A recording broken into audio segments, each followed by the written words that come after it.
Uma pela rádio Trianon, AM 740 São Paulo, Rádio Universal, AM 810 Santos, AltV, www.altv.com.br, com reapresentação 6 horas da tarde. Também TV Guarulhos, canal 20 UHF, canal 3 da NET, em Guarulhos, 11h30 da noite. Acesse nosso blog, conheça nossos colunistas e colaboradores, gentequefala.com.br, nossa fanpage, Facebook/programa Gente que Fala. Para você, à sua disposição, o chat no site da AltV, também o WhatsApp 974012235 e um telefone 5052-6622. Nesta edição de Gente que Fala, participando conosco, o urologista Dr. Silwishi Fujisaki. Dr. Silwishi, prazer tê-lo aqui. Prazer é todo meu. O senhor é urologista, mas especialista em andrologia, geriatria. Exatamente. O que acrescenta isso? Atualmente, hoje, Sim. a andrologia ela pertence à urologia. A urologia trata o sistema urinário em todo. Sim. A andrologia, o sistema genital do homem. Então, a andrologia seria uma especialidade dentro da urologia. Geriatria, a partir de quando eu posso procurar o senhor? Desde os 50 eu já deveria ter procurado. Existe vamos dizer assim, um padrão, né? Sim. O homem idoso, né, a terceira idade, Sim. o idoso O hoje que é a terceira idade? É considerado a partir de 65 anos. Sim. Né, em países em desenvolvimento, vamos colocar assim. Né, os países mais desenvolvidos, não, seria o contrário, 60 anos os países menos desenvolvidos e 65 anos os mais desenvolvidos. Perfeito. A partir de 60, 65 anos hoje. Perfeito. Para o futuro será mais, né? Esperamos.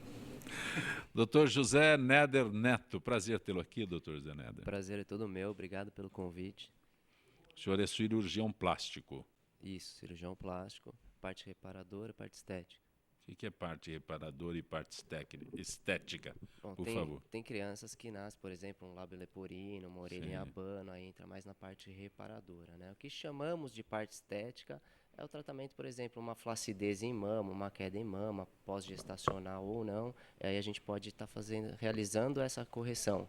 É uma parte corretiva também, mas a gente vai olhar nos livros, ela está descrita como parte estética. Eu faço essa pergunta porque quando eu anuncio que cirurgião plástico, dá a impressão que o senhor atua em todas as áreas da cirurgia plástica, mas tem um segmento específico que é esse que o senhor se referiu. É assim, o cirurgião plástico, ele se forma realmente em todas as áreas. Na formação, a gente faz área de queimadura, área de lábio leporino, reconstrução de mama pós-câncer, a parte da mama estética, porque para diferenciar essa parte de reconstrução de mama pós-retirada por causa de câncer ou qualquer acidente, queimadura, qualquer problema que teve, então a diferenciação de reparadora estética entra nessa parte. Mas para nós que atuamos na área, é sempre reparadora, porque a gente está sempre tratando um problema. O resultado do tratamento desse problema vai ter uma melhor estética. Perfeito. Conosco também a publicitária Marina de Barros Colasso. Prazer tê-la aqui, Marina. Obrigada pela oportunidade, pelo espaço. Você é publicitária, blogueira, fotógrafa, falta alguma coisa? Ah, tem de tudo. Não faz tudo. Daqui a pouco você vai explicar direitinho para a gente sobre o blog que você tem, Diabética Tipo Ruim, é isso mesmo? Isso mesmo. É Diabética Tipo Ruim? Isso. Tá bom. Mas tem boa? Olha, não, né? Não Tá tem bom. diabetes boa no mundo. Doutor Rogério Aleixo, advogado. Bom tê-lo aqui, doutor Rogério. O prazer é nosso. O senhor é executivo do SOS Consulta, é isso? Exatamente. É uma plataforma de internet que pretende aí colaborar aí com o nosso sistema de saúde. Vou aproveitar a presença de todos aqui no Gente que Fala hoje, o doutor Silwishi, a Marina, o doutor Rogério, o doutor Néder. Nós temos, no momento, né, o vírus H1N1, responsável por metade dos casos de gripe registrados no país, segundo o Ministério da Saúde. Este assunto não é novo. O ano passado estava aqui, permaneceu. Aí essa campanha que o governo faz, de repente, se eu vacinar, resolve, doutor Silwishi, doutor Néder, da mesma forma, doutor Rogério e a Marina também. Quem que pode... Doutor, já que eu perguntei para o senhor sobre geriatria, né, está mais na sua área... Sim, porque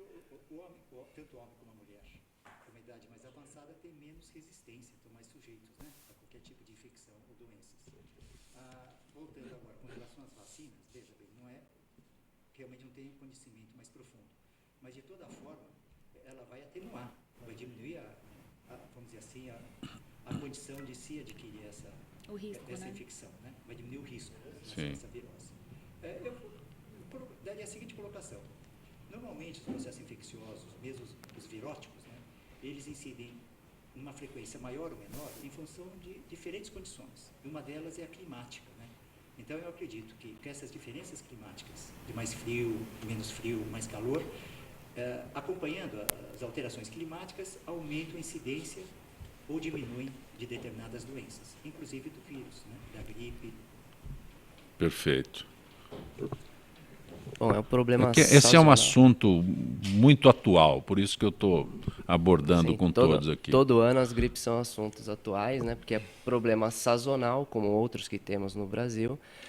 A importância da vacina ela é muito grande porque quem é vacinado, ele pode pegar o vírus do mesmo jeito, mas ele vai ter as consequências mais tênues. Eu consigo um pouco de resistência? Você consegue uma certa resistência e não vai ter as formas mais graves dessa virose. Então, essa é a maior importância da vacinação. Agora, é um problema de saúde pública, como todos os outros que vemos, muitos, como teve que lançar uma plataforma também para o atendimento médico, entre outras formas aí que estão tentando ajudar com que a medicina tenha uma melhor atuação, porque o governo realmente está muito falho quanto à medicina. Doutor Rogério, por favor. Não, eu tenho uma dúvida, eu gostaria de perguntar aos doutores, né? Porque muito se fala da vacina do ano passado, desse ano. Nós que somos leigos no assunto, nós nunca entendemos. Falar assim, mas qual vacina que eu tenho que tomar? Aí você ouve falar em trivalente, quadrivalente. Para nós fica difícil, né, Zé? Muito. Então eu queria se os doutores pudessem nos explicar um pouquinho se é a mesma vacina, se não é a mesma vacina, se é a vacina melhorada, piorada. Nós não sabemos disso. Por favor. Não é a área dos senhores, mas é um momento oportuno. Normalmente a vacina ela é desenvolvida para ajudar os anticorpos ou um tipo de soro para combater. Então ela é desenvolvida a partir do agente, né? No caso, o agente é um vírus, né? Ou pode ser uma bactéria. Infecções. Só que essas bactérias, esses micro-organismos, eles sofrem alterações de um ano para o outro. Na verdade, não é um ano para o outro, é constante. Seria uma alteração genética, né? Como se fosse uma mutação. Então, o mesmo vírus de hoje não é o do ano passado. Por isso que as vacinas têm que se atualizar também. Marina, eu reservei você para a última parte aqui, porque você aborda esse problema de vacina de H1N1 no blog Diabética Tipo Ruim? Sim, porque deve ser um problema muito grande. Exatamente. A gente também Mais tem próximo, o problema, por favor. a gente tem esse problema de ter o metabolismo um pouco pior e ter a resistência também muito pior por conta da diabetes. Então a gente entra no grupo de risco e precisa ser feita essa vacinação. Só que quando você chega no posto de saúde para vacinar, eles falam, não, você não tem direito à vacina, porque você não está na idade, né? Porque qual é o grupo de risco? Quem trabalha, os idosos... Mas essa semana são os agentes de saúde. Eu já que tentei estão 3 sendo... vezes. Eu vou dar uma dica, então, para você. Deve passar no seu médico, no seu endocrinologista. E ele deve pegar. fazer uma carta falando que você é portadora de doença crônica. Toda pessoa portadora de doença crônica tem sim o direito de tomar a vacina no posto de saúde mais próximo de casa. E que não funciona. Mas precisa levar uma carta do seu médico. E mesmo assim, eles acham ruim que você está indo, eles acham que é frescura, que você realmente não precisa. Porque a aparência, eu não tenho uma cara, né, gente, de doente. Então, você chega lá no SUS e fala, olha, eu sou do grupo de risco, eu preciso tomar vacina. Não, você não precisa. Ah, não, mas eu tenho a cartinha aqui. Ah, tá bom. Então, você entra na fila, a gente vai fazer primeiro os idosos e depois a gente vai fazer Se você. sobrar, a gente faz. Mas será que você não vai ser discriminada até pelos idosos? O que essa moça está fazendo aqui? Com certeza. É exatamente isso. E é o que eu abordo no blog. É esse tipo de preconceito e um pouco de discriminação que a gente sofre por não ter cara de doente, né? Então... Tem que ter cara. Quanto aos tipos da vacina, exatamente isso. Os vírus eles sofrem mutações constantes e aí todo ano a gente percebe novas alterações, novos sintomas e com isso os novos vírus, né? E aí a vacina ela vai sendo reformulada para quê? Para pegar esses novos vírus e diminuir esses sintomas no nosso organismo. Perfeito. Ok. Dr. Siwishi, o senhor, há instantes, quando eu perguntava sobre essa fase de idade do homem, aí eu tenho aqui informação que o homem consegue viver até os 90 anos bem hoje em dia, porque viver até os 90 é uma coisa. Sim. Eu gostaria de passar dos 90, mas bem. Mas desde que tenha uma qualidade de vida, né? Sim. As condições. Bom, de um modo geral, o homem, ele vive menos que as mulheres, né? Sim. A estatística atual, mais ou menos em torno de 7 anos a menos. Por quê? Porque o homem ele não se cuida, não faz como a mulher faz os exames preventivos, não é? Isso já teve uma outra pauta, né? Tem dois, que a menina desde jovem, médico, a mamãe leva. O homem tem 2 médicos, né? Tem. O pediatra e o geriatra. Exatamente.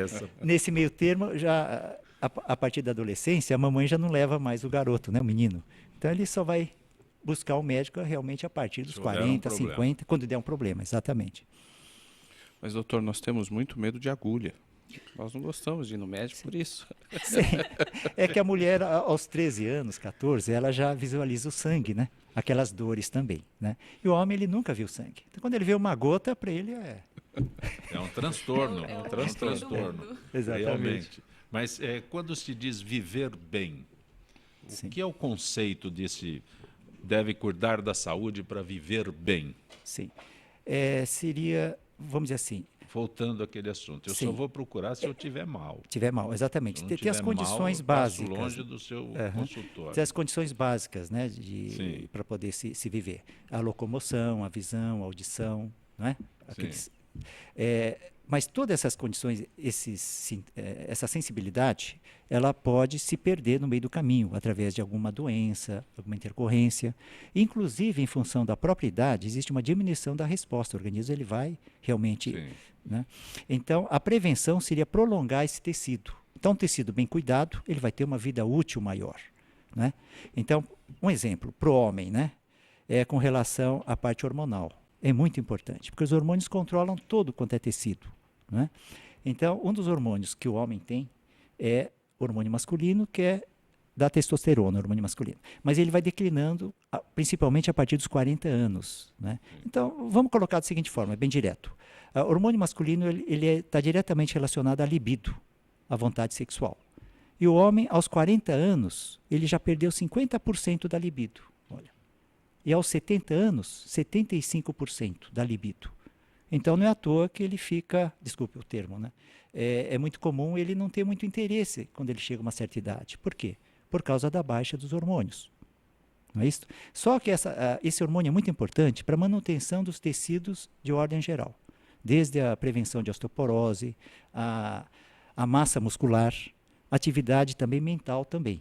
Tanto que aquele grupo de pacientes que tem um nível hormonal ou se faz um tratamento com reposição, ele apresenta uma melhor disposição geral. Mas, doutor Siwishi, a reposição hormonal para mulheres é um assunto debatido com muita frequência. Mas para os homens, aí já é uma espécie de tabu. Sim, porque nos Quem anos... vai procurar o senhor, doutor Siwishi, eu estou muito mal, sim, eu preciso... sim. Né? Isso é um drama. Na verdade, esse conhecimento ele foi aumentando, evoluindo no decorrer dos tempos. Né? Então, nos anos 60, 70, com menor conhecimento dos efeitos, né, colaterais dos hormônios, se tinha muito receio que o homem tomasse esse hormônio. Por quê? Alguns casos de câncer de próstata eram hormônios dependentes. E o tratamento era exatamente eliminar esse tipo de hormônio. Tanto que se fazia até uma retirada dos testículos. Mas isso para determinado tipo de câncer da próstata, né? Que é o número 1 de frequência. Mas, atualmente, já se sabe que esse hormônio ele não promove câncer. Né? Então, a reposição é bem-vinda. Mas, lógico que deve-se fazer uma avaliação. Né? Existe um preconceito também hoje em dia, né? Estou fazendo tratamento de reposição hormonal. Você está tomando bomba, então? Existe esse preconceito também hoje em dia. Porque o hormônio masculino, ele atua principalmente nos músculos, né? Dando a força muscular. Sim. E aí tem os anabolizantes que está em moda, né? Em academias, né? Para fazer a modelação. Não é a mesma coisa, realmente. Né? Marina, por que o blog Diabética Tipo Ruim? Você tem diabetes? Tenho. Tenho há 16 anos. Sim. Sou 16 anos diagnosticada. E o blog surgiu, na verdade, da necessidade de contar para as pessoas que o diabetes não é só alimentação, exercício e ter uma vida normal.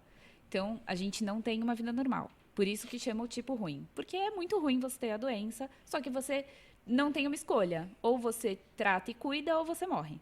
Sim. Então, a sua chance de vida é o quê? Tratar. Né? Só que tem todo um lado emocional que não é falado, não é discutido. Isso não é falado com os médicos, isso não é falado em revistas. Então, assim, o blog surgiu, na verdade, para contar um pouco da minha história de não aceitação, porque eu entrei em coma com 15 anos. Então, com Não 15, tinha a mínima ideia não tinha a mínima ideia do que acontecendo. era. Não, do que estava acontecendo. No mundo, né? Sim. Então, assim, aquele momento que você está se desenvolvendo para fazer uma faculdade, começar a namorar, casar, ter filho, e aí, não, agora você é diabética e come direitinho, faz exercício que tudo vai ficar bem. E não é bem assim, né? A gente sabe que não é bem assim. Então, o blog surgiu para contar um pouco da minha história de superação, de aceitação da doença, então, e ajudar essas pessoas que foram recém-diagnosticadas, porque há 16 anos atrás não existia a quantidade de informação disponível que existe hoje, né? Então, a minha mãe e eu, a gente não tinha essa informação. E tudo mudou. Assim, 16 anos é super pouco, né? Mas muita coisa mudou desde Já então. tinha um histórico na família? Não, alguma eu coisa assim? não tenho casos na Um família. histórico de família é preponderante nesse... Sim, é uma doença, né, que ela tem fatores genéticos, sim, fatores de predisposição, e na maioria das vezes se encontra algum familiar com o mesmo tipo de doença, mas não é obrigatório que tem. Mas Não é regra, né? Não é, não Não é é uma regra, não é regra. né? Então, Não é regra. você foi surpreendida, a família toda. Sim, a gente nem, na verdade, assim, a gente nem sabia, né, o que era o diabetes, porque na verdade você acaba comparando com o diabetes do seu avô, do seu tio, e as pessoas fazem isso ainda hoje. Então, eu chego em algum lugar e falo, sou diabética. Ai, nossa, minha avó também tem. E menina que perdeu a perna. E aí você fala, não, gente, tudo bem, mas não é assim, né? Hoje em dia tem tratamento, lá. Mas, Marina, puxando o gancho, você citou, né, as pessoas de mais idade. Quem é que frequenta seu blog? Porque blog dá uma noção de coisa de gente jovem. Então, eu tenho de tudo. Eu tenho desde, assim, senhorinha de 60 e poucos anos que lê e fala, nossa, à sua disposição, vejo você lá montando um elefante na África e super diabética e eu aqui não quero cuidar da minha diabetes. E aí ela fala, não, já me inspirei, agora eu tomo meu remedinho e faço, não sei o quê. E eu tenho também adolescentes que foram diagnosticados assim com 12 anos, com 14 anos e que se espelham bastante porque você não tem noção de como vai ser seu futuro. Porque o médico, ele fala para você, ó, se você não cuidar, você vai ficar cego. Se você não cuidar, então você... Gente, eu vou morrer amanhã. E não é assim, né? Se você cuidar direitinho, vai ficar tudo bem. Você pode fazer uma faculdade, você pode casar, você pode ter filhos. E tudo certo. Só que tem que cuidar. E tem que cuidar do lado emocional para aceitar. Então, o que eu tenho mais de leitor, assim, é pessoal que não aceita a doença, que está buscando agora, que acabou de diagnosticar, mãe que acha que a culpa é da mãe, se sente culpada do filho ter diagnosticado e, na verdade, não tem nada a ver. E aí a mãe fala, puxa, eu fiz alguma coisa errada, e aí meu filho desenvolveu. Então, eu tenho de todo tipo de gente. O livro está pronto? O livro está pronto, está na gráfica. Com os acertos finais, e se tudo der certo, em maio... O título é o mesmo do blog? É Crônicas da Diabética Tipo Ruim. Porque, na verdade, eu conto a história do meu diagnóstico, como foi, né, os momentos na UTI, como foi acordar e não ver ninguém, não saber nada. E aí, assim, passaram-se 5 dias da sua vida. O que aconteceu, né? Apagada completamente? Tá, totalmente. Eu acordei achando que eu tinha que fazer uma prova no colégio. E aí o enfermeiro falou, calma, já acabou, você perdeu a prova, sua vida mudou, entendeu? E aí, assim, numa ala restrita, sem visita de mãe e tudo mais, então eu conto essa história. E aí são alguns textos que contam sobre momentos do dia a dia que a gente vive. Então, assim, como é trabalhar e ser diabético? Como é namorar e usar uma bomba de insulina, né? Porque eu uso uma bombinha, eu uso um dispositivo que fica conectado 24 horas no meu corpo. Por isso você não vinha para a mesa aqui, é isso? Eu falei, eu preciso tomar um todinho, porque vai ficar 1 hora. Então, isso não é uma vida normal. Uma pessoa normal vem, senta e fala. Eu tive que medir, eu vou ficar 1 hora lá, já está na hora do almoço, não vou comer nada, deixa eu tomar um todinho para segurar essa 1 hora, porque podia dar uma hipoglicemia no ar. Então, que ridículo, né, gente? Então vamos... Doutor Rogério Aleixo, explica melhor para a gente o SOS Consulta. Perfeito, Zé Compé. O SOS Consulta é uma plataforma de internet. Quando a gente fala plataforma de internet, a gente precisa traduzir, né? É um site, gente. O Dr. Neder também já colocou logo que nos apresentamos aqui, né? Chegar a uma plataforma. Uma plataforma. Plataforma é um site, né? É um site onde você pode escolher, né? A gente costuma brincar que eu e meu sócio que o SOS Consulta é uma alternativa ao que existe hoje no âmbito de assistência à saúde. Hoje nós temos SUS, nós temos as empresas de saúde, né, de assistência à saúde privadas, e temos também o particular. Nós nos enquadramos mais no particular, mas nós criamos esse mecanismo, essa plataforma, de um jeito que a gente permite o acesso a todas as pessoas. É uma plataforma que permite você ter acesso ao principal, que são consultas e exames, em condições de pagamento que uma pessoa humilde poderia conseguir. E, do outro lado, a gente é uma plataforma também que pensa do lado do médico, né? Nós não trabalhamos, não executamos as mesmas questões que um plano de saúde. O médico, para nós, ele é um profissional, ele precisa ser bem remunerado e ele precisa, vamos dizer assim, pensar apenas na medicina. Então, doutor Rogério, quando eu vou me colocar como paciente e tenho algum problema, é uma luta inglória. Sem dúvida. Eu tentar contra planos de saúde, contra o próprio governo, atendimento público, é um negócio, Davi contra Golias. Realmente é dessa forma. Mas você veja, quando a gente pensou na plataforma, a gente pensou na pessoa que utiliza o SUS, ela tem um problema que ela não consegue atendimento imediato. Quem também tem plano de saúde também não consegue atendimento imediato. Porque esses itens que o senhor se referiu aí a exames, isso é simples, isso é fácil. Qualquer lugar você chega, exame simples. Se o exame tiver alguma questão um pouco mais complexa, é difícil. Mas veja, nós temos casos na plataforma de gestantes que precisam fazer o ultrassom e no serviço público o ultrassom marca para depois do 10º mês. E quando marca ela vai ser atendida, o equipamento está quebrado. Sim. Assim, nós tivemos casos de pacientes que falam assim, nossa, vocês salvaram a minha vida, né? Entre aspas. Por quê? Porque nós conseguimos disponibilizar para essa pessoa um ultrassom obstétrico em 2 dias. Né? Então, assim, é uma opção, é uma oportunidade de escolha. Fala assim, olha, o plano de saúde me demora para marcar, tanto que a ANS exigiu que os planos de saúde, para efeito de consulta, marcassem uma consulta em até 7 dias. Eles não estão cumprindo, eles não têm como cumprir. Já na plataforma, como a origem de tudo é particular, evidentemente que eu tenho agenda para o dia seguinte. E até como eu estava brincando um pouco, há pouco aqui com os presentes, existem casos de pessoas que acessam a nossa plataforma de madrugada para uma consulta às 8 horas da manhã do mesmo dia. Então, é uma situação... A gente pensou em SOS Consulta como algo para resolver 90% dos problemas do sistema de saúde. Por que 90%? Porque a gente começou com consulta e exame. 90% dos atendimentos não são atendimentos de complexidade, são atendimentos simples, que nem o plano de saúde consegue atender e muito menos o SUS. Eu falei há instantes sobre... Se eu procuro o Dr. Neder ou o Dr. Siwish, eles me prescrevem o que? Um exame de sangue, que é o primeiro, acho que é o primeiro contato direto que dá inicia o mapeamento. Exatamente. Mas se a coisa prolongar e um exame mais complexo, eles exigirem um exame mais complexo, aí não é tão simples como eu coloquei, porque esses exames corriqueiros, qualquer lugar a gente é atendido, sem maiores complicações, tanto no público quanto no privado. Mas quando tem uma complexidade que o senhor citou aí, acho que o senhor não usou muito, não procurou muito. Veja, a nossa... Se ela chegar lá com uma crise de diabetes, se a Marina chegar lá, é um complicador. Isso, Nós na verdade, não temos um atendimento de emergência. Sim, né? O objetivo não é emergência. Mas mesmo... nem estou falando da emergência, estou falando da Da complexidade. complexidade.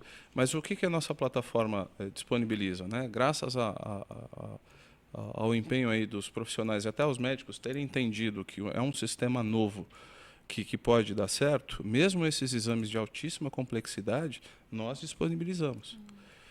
Ah, vai ser para quantos dias? Talvez 3 dias, 4 dias. No mesmo dia, talvez não, porque às vezes é necessário até um preparo especial para um exame mais complexo, mas a plataforma disponibiliza. O grande lance do SOS Consulta é já usar uma estrutura que já existe. As clínicas já existem, os laboratórios já estão aí. Nós não temos nada próprio. Como nós fazemos a ligação do paciente com o médico ou com o profissional através de um site, qual é a nossa vantagem? Nós já temos uma estrutura. Se eu não tenho uma clínica na Zona Sul, eu consigo uma na Zona Norte. Se eu não tenho na Zona Norte, eu consigo no centro.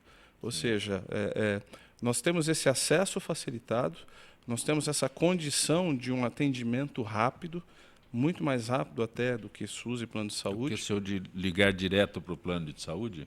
Não, veja, até o ponto de ligar. Estou tentando não, então, entender. Se o acesso ao site é mais fácil. É muito mais fácil. Um grande problema enfrentado hoje pelo paciente é tentar falar com o agendamento das clínicas. A pessoa perde tempo, fica lá na musiquinha do gás, lá. Não, o SOS Consulta você não tem o contato telefônico. Claro que se você precisar tirar uma dúvida, nós temos 0800. Mas você não tem isso, você faz pelo site.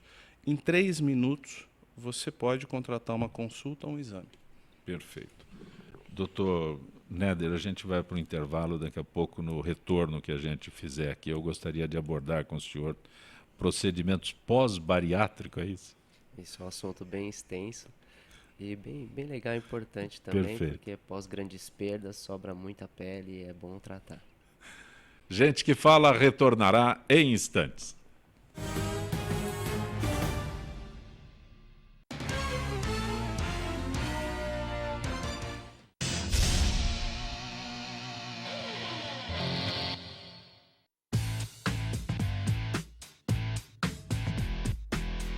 Olá, eu sou César Freitas e convido você para assistir o HQ e Companhia, o programa que traz o mundo da cultura pop para você. Cinema, história em quadrinhos, animação, seriado, tudo isso para você aqui toda sexta-feira às 5 da tarde, na sua TV da internet.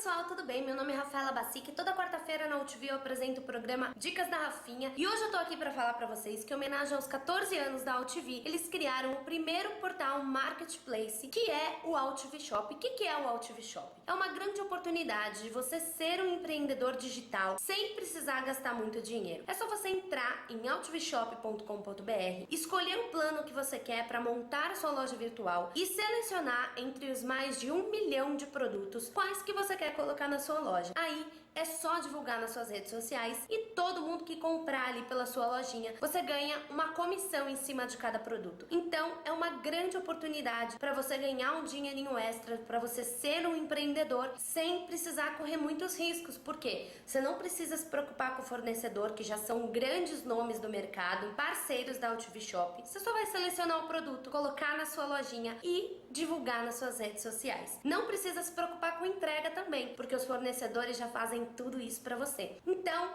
não perca tempo. Entre lá no UTV Shop, crie sua lojinha online e já saia ganhando seu dinheiro. Eu já criei a minha. Inclusive, quem estiver assistindo esse vídeo e colocar lá no cupom de desconto na hora do pagamento Dicas da Rafinha, vai receber 100% de desconto, ou seja, não vai pagar nada para criar a sua loja. Então, não perca tempo, corre lá e monte sua lojinha. Ei, Pantanal! Que maravilha, sou! Mas aqui os peixes já estão diminuindo. Por isso, é bom cuidar e proteger os rios que é aqui, ó, onde eles nascem. O Pantanal depende das nascentes e das cabeceiras. E nós também, ué. Então, pessoal, vamos ajudar. Afinal, tamo tudo junto, no mesmo barco. Na última década, os transplantes de órgãos cresceram 84%. As cirurgias cresceram 619%. e os atendimentos de urgência cresceram 627%. As doações de sangue precisam acompanhar esse crescimento para atender a milhares de pessoas que dependem da sua solidariedade. Esse gesto está em suas mãos. Seja para quem for, seja um doador. Procure um Hemocentro mais próximo.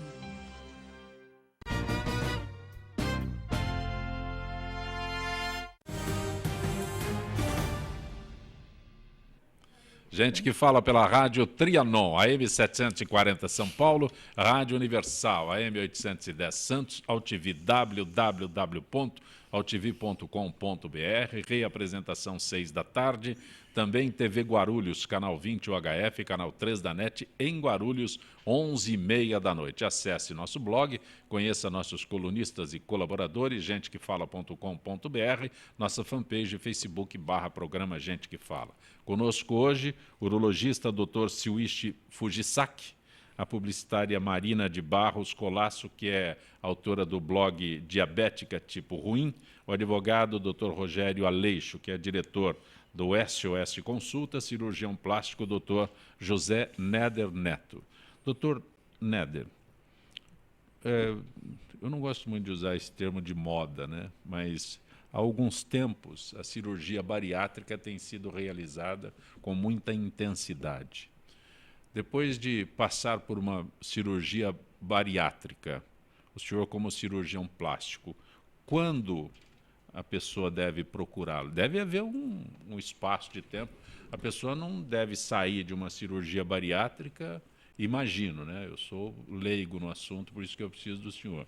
Eu entendo que a pessoa não deva sair de uma bariátrica e imediatamente para uma plástica. É isso daí? Claro. Quando a gente fala o termo moda, cirurgia bariátrica, é porque está tendo uma prevalência muito grande de pessoas acima do peso. Eu não gosto de usar esse termo, mas é tão comum sim, que... Por que ficou comum? Porque a população do Brasil, nós já temos mais de 50% das pessoas acima do peso.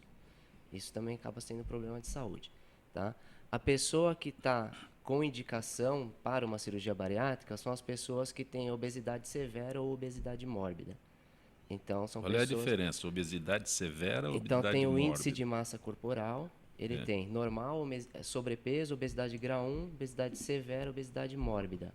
Obesidade severa e obesidade mórbida vai ter o seu acompanhamento, vão ter que tentar outras formas de emagrecimento sem ser a cirurgia, com acompanhamento multiprofissional, acompanhar com uma nutricionista, um psicólogo, tentar uma dieta e uma atividade física para ver se conseguem emagrecer. Tem que seguir todo um protocolo direitinho. Não conseguiu emagrecer de jeito nenhum, passando por todo o protocolo, tem indicação de uma cirurgia bariátrica.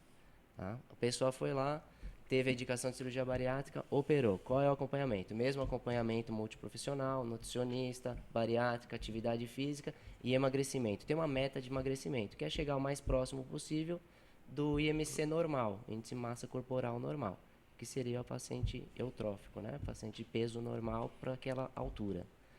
Atingiu essa meta, tem que manter essa meta por mais ou menos 6 meses para poder começar a fazer uma cirurgia plástica. Essa meta não é da cirurgia bariátrica, é um período pós-cirurgia. Isso, operou, aí após a cirurgia vai ocorrer o emagrecimento.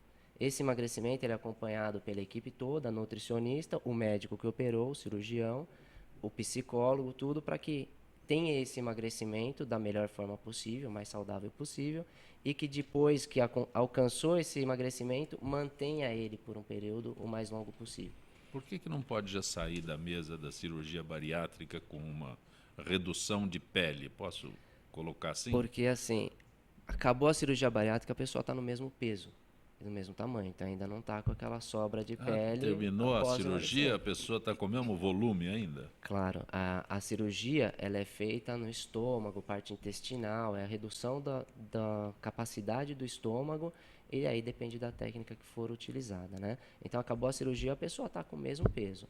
O emagrecimento ele vem após a cirurgia com todo esse acompanhamento. Não é uma lipoaspiração? Não, não é nada. É uma redução do estômago, uma mudança de... O momento para esclarecer, por favor, é esse. Sim, então... a gente diminui a capacidade do estômago. Entendeu o que eu perguntei? As pessoas sim. imaginam que vão fazer uma cirurgia bariátrica, já vão sair pronta. Vão entrar com 180 quilos lá e vão sair com 100. Vou deixar 80 na mesa. Sim, não, né? o procedimento é apenas Não para é a reduzir a lipoaspiração, capacidade. que eu acho que nem chega a essa. Isso, é apenas para reduzir a capacidade do estômago em a pessoa comer mais, então a pessoa acaba ficando satisfeita mais cedo. Tem algumas alterações que faz também no circuito do intestino, que faz com que a absorção do alimento modifique. Então, tudo isso favorece ao emagrecimento. Mais o acompanhamento pós-operatório com a equipe multiprofissional, para ir orientando tipo de dieta, porque vão ter fases de dieta. Uma pessoa que sai de uma cirurgia bariátrica, no primeiro momento vai ter só dieta líquida, não vai conseguir se alimentar com dietas normais, de consistência normal. Depois ela passa para uma dieta sólida, depois ela passa aos poucos para uma dieta de consistência normal. Tudo isso precisa de um acompanhamento nutricional e psicológico, né? E aí, com isso, ela vai tendo emagrecimento. Estou fazendo as contas E aqui, vai iniciando demorar uma um ano atividade para eu ter física. que procurar o senhor. Olha, costuma demorar mais ou menos isso, porque se a pessoa... Tem pessoas que em 4 meses perdem 40, 50 Também quilos. o senhor deu os estágios aí, né? A cirurgia, depois um acompanhamento, depois Sim, o... esse período ele é variável. Mas tem bastante pessoas que, por exemplo, precisa perder 40 quilos e perde em 4, 5 meses. Sim. E aí vai precisar manter mais aproximado 6 meses esse peso para poder fazer uma cirurgia plástica. É 10 então, meses, nessa o ideal soma seria simples. aí uma média de 10 a 12 meses para começar os procedimentos em cirurgia plástica. Doutor Siuichi, uma cirurgia dessa que nós estamos falando aí altera Sem dúvida. o funcionamento do Sim, homem? Sim, os procedimentos, né? Eu colocaria que ele é mais uma opção, é mais uma condição que vai se somar a diferentes condições que podem diminuir o peso, no caso, né? Então, a bariátrica é muito bom, é muito bem-vinda para determinados casos, com certeza. Perfeito. Existe uma avaliação prévia, né, para se indicar a cirurgia. Agora, vamos dizer assim, acima do peso, obesidade, que é mais ou menos similar, o causador é o alimento, é o excesso de ingestão, né?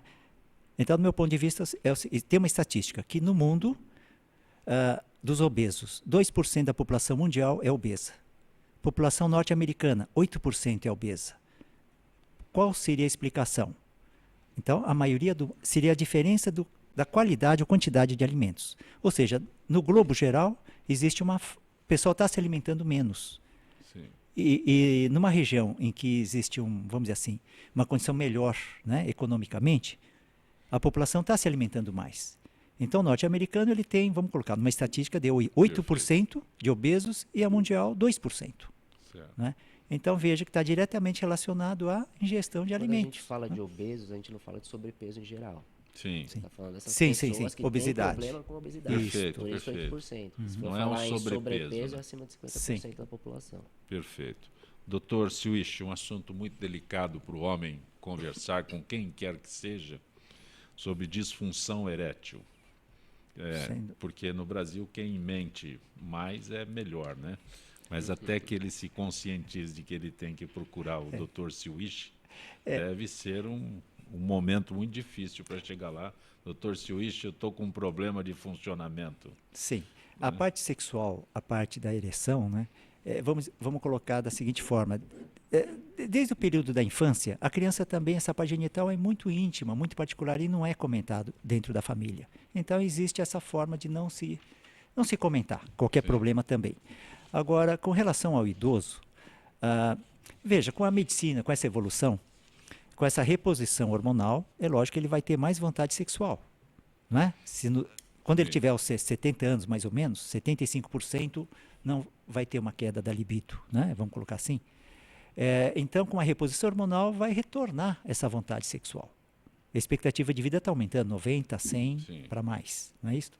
Então, com relação à condição de ereção, que de certa forma é necessária, né, para uma condição sexual, ela tendo uma perda, uma deficiência, sem dúvida vai incomodar o homem, né? Então, a partir dos 50, 60, 70, ele vai ter um declínio na qualidade da ereção peniana, pela própria idade e pode ter outras causas também, né? Outras causas comuns tem a própria diabetes, através da neuropatia, lesões, né, dos nervos, né, que controlam a vascularização, a chegada do sangue, e tem as cirurgias e tratamentos da região. Muito comum nos homens é a próstata, né? A cirurgia da próstata ela acaba promovendo alguma lesão nessa região. E com isso ocorre a perda da ereção. Nos casos em que há condição de um apoio, né, uma melhora clínica, existem diferentes medicamentos, né, com essa evolução também, que ajudam o fluxo sanguíneo. Agora, nos casos em que não há uma condição de se, vamos dizer, ter uma ajuda clínica, aí tem a prótese peniana. Então, isso é muito importante, quer dizer, quando não tem mais jeito, a prótese peniana. Não é uma condição muito ruim. Vamos entender que a moça, antes dos 20 anos de idade, ela busca uma cirurgia estética que é um silicone na mama. E o homem, veja só, um silicone, uma prótese peniana, é na mesma condição. Sim. E ela restaura, dá uma condição sexual. Então, os homens, a partir dos 80, 85, 90, mantêm uma continuidade da atividade sexual, graças a um Quando se tratamento. diz que é uma disfunção momentânea, ou quando, eu não sei qual é que seria o termo, tem a momentânea, que eu acho E a que outra constante, né? constante. Definitiva. Né? É. A momentânea, veja só, se ela ocorre uma Momentânea vez... tem que procurar o senhor imediatamente ou não? Ou ficar Não, preocupado? absolutamente tem não. o preocupado e o desesperado. Sim, Né? porque é normal que tenha um evento que a resposta não seja Sim. tão favorável, né, por Isso diferentes ninguém situações. Até psicologicamente, Sim. ou de repente o comprimido estava errado, né, se fosse para ajuda. Ou a condição metabólica também, o dia não estava bom, ou psicologicamente. Agora, se ele for repetitivo em outro dia, ou outro período, se essa constância começar a incomodar, ele deve fazer uma avaliação, sem dúvida. Buscar uma ajuda, né? Perfeito. Marina, ele estava falando há instantes sobre o aumento do diabetes no Brasil, né? Do número de diabetes. E essa estatística, eu não acredito muito em estatística, principalmente no Brasil. Né? Eu faço aqui, Dr. Siuishi, alguma pesquisa que diga que alguém esteja com disfunção erétil no Brasil, isso não deve dar 0,01%. Então, eu não acredito muito nas estatísticas no Brasil. Né? Até porque a dimensão do Brasil é diferente de outros países em que existe uma pesquisa e ela é realmente feita. Né? Então, no Brasil, o universo que nós temos, né? São Paulo é um mundo, o resto do Brasil é um outro mundo, não que o resto do Brasil, mas todos os outros estados nós temos situações extremamente diferentes. Aí, diabetes, existe alguma coisa nessas pesquisas que são divulgadas com relação ao crescimento da diabetes? Você tem alguma coisa sobre isso? Eu não tenho os números, né, Sim, que não é sim. minha área, mas assim, você enxerga esse aumento do diagnóstico, principalmente por conta da obesidade. Existe até hoje no Netflix um documentário que acabou de lançar, acho que faz um mês, mais ou menos, não vou me lembrar o nome, mas ele fala sobre como a alimentação industrializada é favorável ao desenvolvimento do diabetes, principalmente o tipo 2, que ele está totalmente relacionado à obesidade. Então, a gente tem comido pior, tem comido muito mais produto industrializado, a gente não cozinha mais com produtos frescos, com a ideia de que é mais barato você comprar uma pizza congelada no mercado do que fazer a sua própria comida. E isso precisa mudar, porque quando você não faz a sua própria comida, você ingere produtos que na tabela nutricional, muitas vezes ele vem escrito lá, sem adição de açúcar. Mas tem um Mas detalhe, ele tem Marina. todo esse açúcar que você consome. Tem um detalhe. Eu sou leigo, eu não sei identificar aquelas... Esse é um problema no Brasil. Eu não sei ler aquele a tabela rótulo nutricional. lá. Eu não sei ler aquilo lá. Exatamente. Quando diz sem adição de açúcar, mas pode haver uma combinação de elementos ali que provoque a transformação Que é muito pior do que o daqueles próprio nutrientes açúcar. em açúcar. Exatamente. Então, eu não sei ler aquilo lá, não tenho a mínima ideia. Só o detalhe é o seguinte, sem glúten, né? Virou Todo moda, mundo né? é sem glúten, né? E sem adição de açúcares. É a única coisa que as pessoas procuram imediatamente, porque diferente dos senhores que têm formação, nós somos leigos. Mesmo com informação é bem complicado isso. Porque o no rótulo Brasil, é muito ruim no Brasil, Mas ele é o que muito ruim ainda. uma associação de alimentos ali, Sim, existem de vários componentes. açúcares que Sim. estão ali no produto, mas não estão descritos como açúcar. São carboidratos que vão se transformar Exatamente, nisso, mascarado. ou frutose. E aí Sim. eles estão falando que não tem açúcar. E aí não é bem Não isso. é dessa forma. Não é dessa Não é dessa forma. forma. Mas não- O produto industrializado, ele trouxe uma facilidade para a vida das pessoas mentirosa, né? Ele é muito mais fácil, óbvio, você acordar de manhã, pegar um Danone, tomar e tomar café da manhã do que você ir lá preparar o seu café bonitinho. Isso é um fato. Só que o industrializado, ele está fazendo com que a obesidade aumente no mundo, não só no Brasil. Então, assim, Estados Unidos tem 8% de pessoas com mais de 50% de sobrepeso. Vai no Walmart dos Estados Unidos. O que tem lá? Entendeu? Não tem alface, não tem... A variedade do industrializado é muito grande e a facilidade de consumir isso é muito grande. E isso faz com que a nossa saúde tenha uma piora significativa ao longo desses anos. Então, você tem hoje diabéticos tipo 2 que estão... A idade está ficando cada vez mais novo, as pessoas estão desenvolvendo a tipo 2. Coisa que você falava assim, não, minha avó tem, minha tia tem. Hoje você tem gente com 30, 35 anos que tem diabetes tipo 2, por conta da alimentação. Doutor Rogério, neste momento que nós temos no Brasil, a informação de que muitos planos de saúde estão deixando de atender no mercado. É verdade. Perde mais o beneficiário, perde mais a rede. Esse é um problema que... Acabou aquele plano de saúde, como é que eu fico? Eu fico sem plano de saúde, o plano de saúde perdeu... É um ponto muito interessante. Em virtude aí da nossa situação econômica, que já vem de algum tempo. Porque quando um plano de saúde daquele fecha, o impacto na economia é muito grande. Exato. Não só na economia, né, mas também para o próprio consumidor.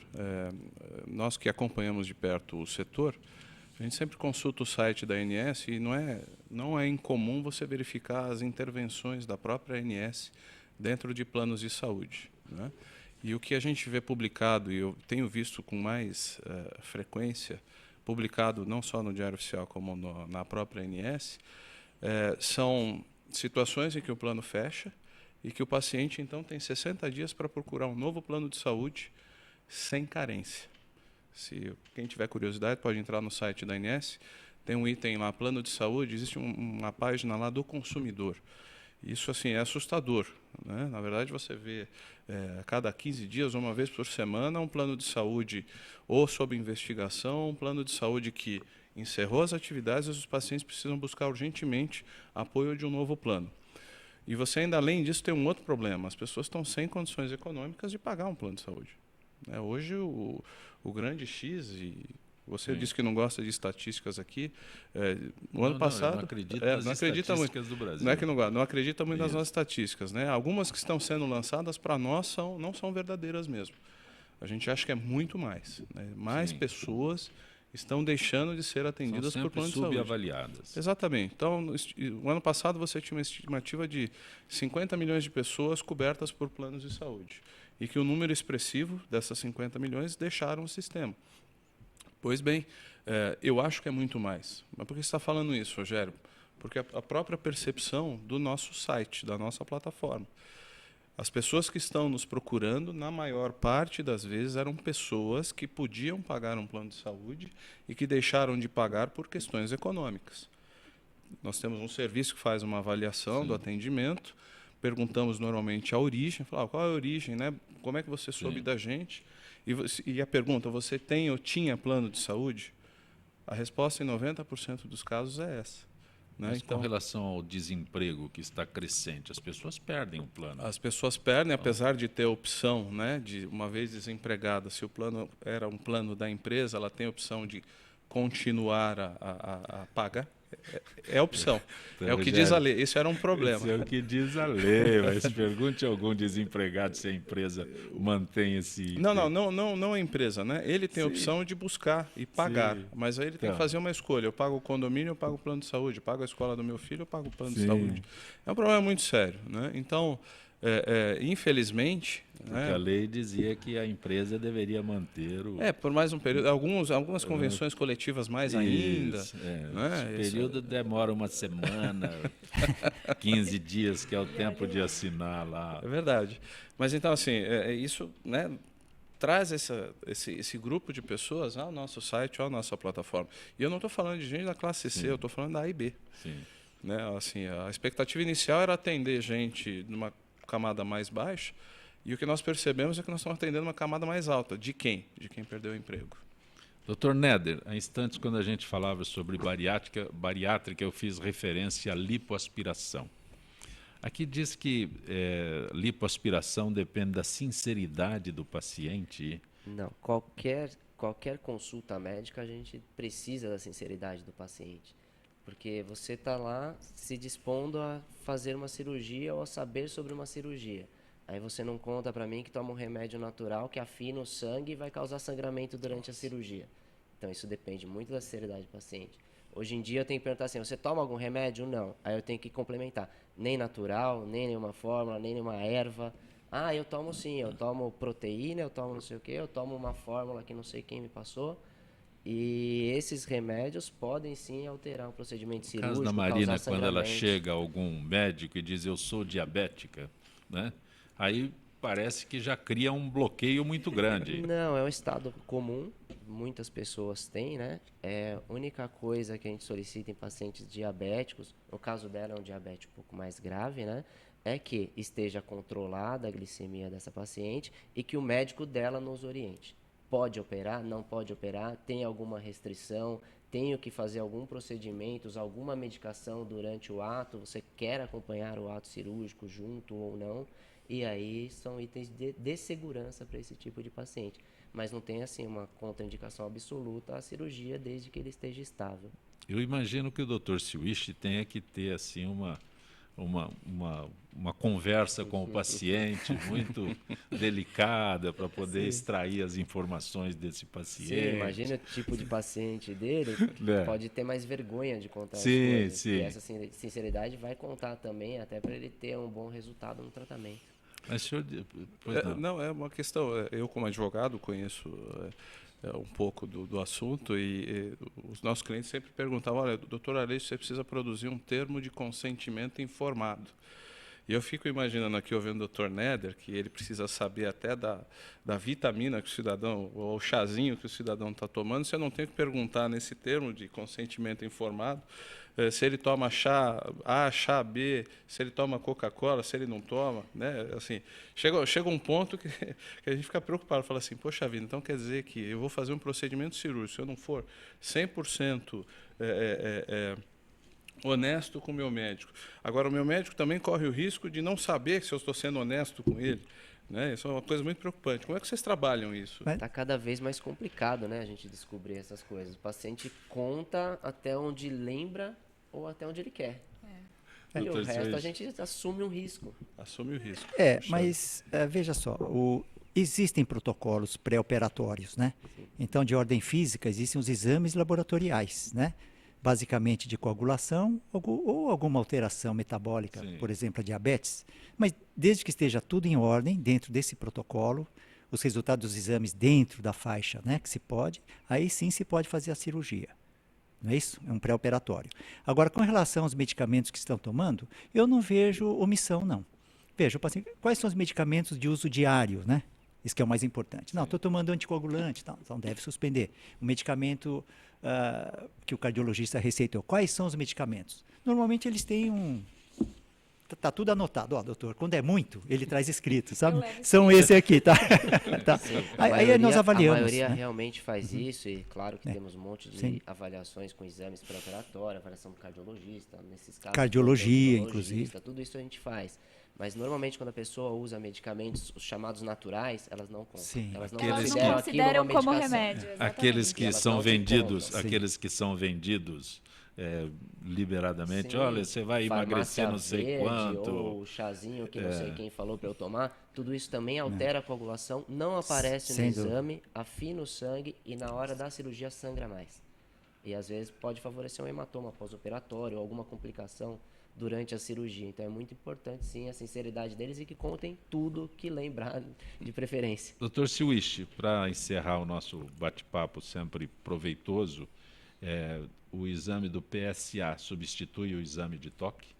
Não. Não? Essa é uma pergunta muito comum, né? Porque os Sim, homens querem eu fugir do insisto toque. sempre. Ele quer fugir do toque prostático. Na verdade, qualquer tipo de exame, inclusive ultrassom, né, de imagens, né, ou tomografia, ele não vai dar, vamos dizer assim, o que o toque traz de avaliação. Por exemplo, a consistência da próstata. Eles dão uma imagem, o volume, mas não vai dar essa consistência que é percebida ao toque. Então, uma consistência mais aumentada, ou seja, mais endurecida em uma região, ela pode estar determinando o nódulo, né? que pode ser o início ou a presença de um tumor. Então, o toque é fundamental, o PCA e o toque.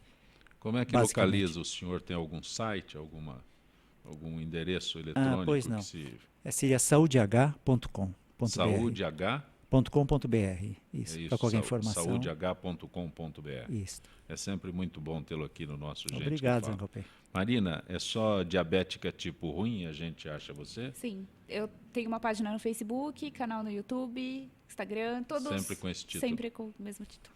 E o livro sai quando?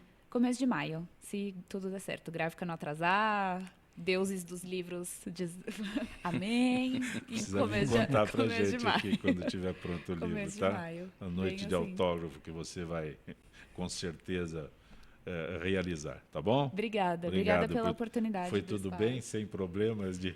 Tudo tranquilo.